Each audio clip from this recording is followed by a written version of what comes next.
You want to know how the Packers can clinch the number one seed and home field advantage all throughout the playoffs at Lambeau Field?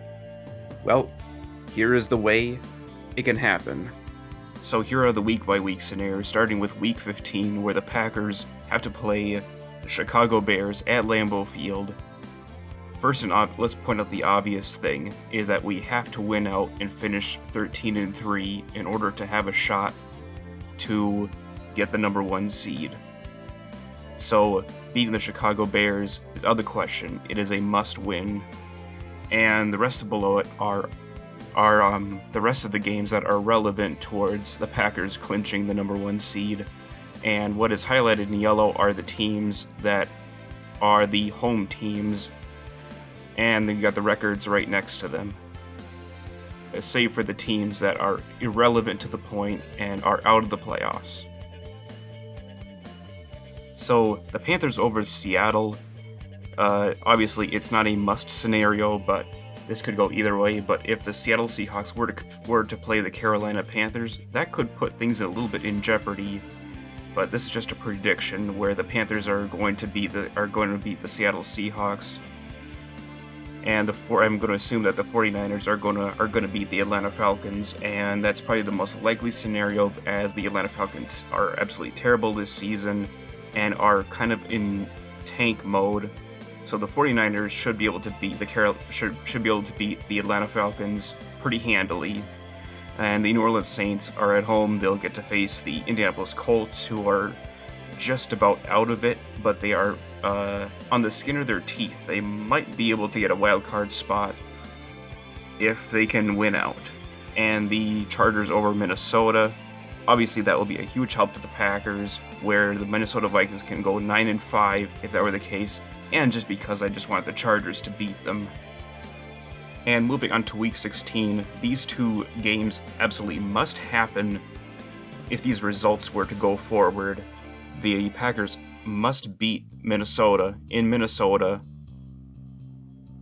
to keep it going, and the Los Angeles Rams must beat the San Francisco 49ers at San Francisco, because if the 49ers win one more game over the Packers or they tie, the 49ers own the tiebreaker over us because we lost to them back in San Francisco on an ugly 37-8 loss. And the rest of the games here shown below, the results don't really matter in this case. Seattle can beat Arizona.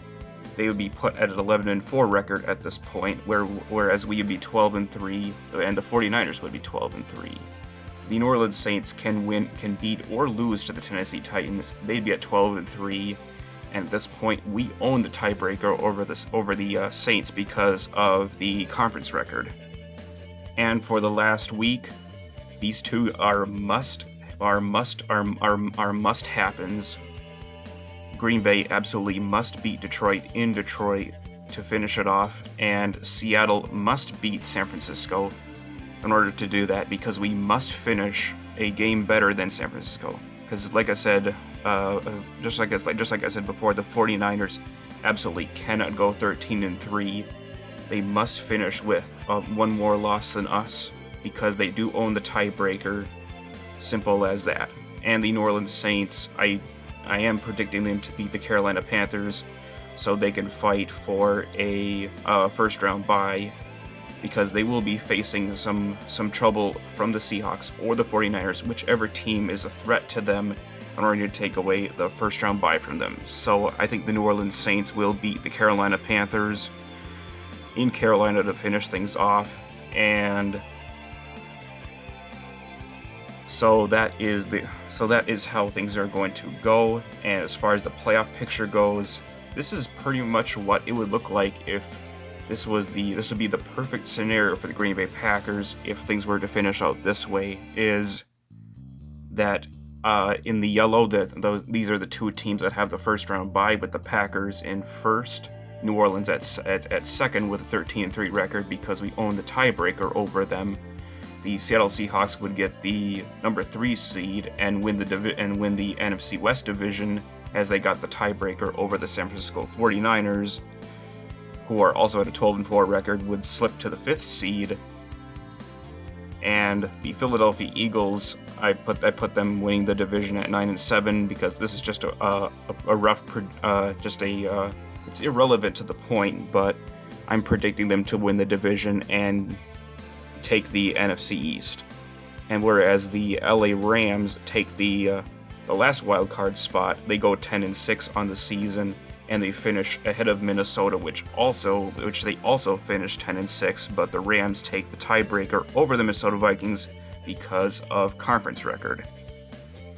So that is how the Packers can clinch the number 1 seed and home field advantage throughout the playoffs. If everything were to play out like this, in this type of scenario, this would probably be the more ideal scenario for us moving forward. And let me know what you guys think in the comment section, if this is going to be an achievable feat for the Packers, or are we going to have to settle for the number 2 seed? I'll catch you guys. But let's focus on one game at a time. We have a huge game coming up on Sunday at noon at Lambeau Field against a fierce division rival, the Chicago Bears, who are looking to sneak into the playoffs and maybe go and get a wild card spot. It'll certainly be a tough battle, but let's just focus on going 1-0 each week and go from there. So I'll catch you guys later. Go Pack, go, and the Bears still suck.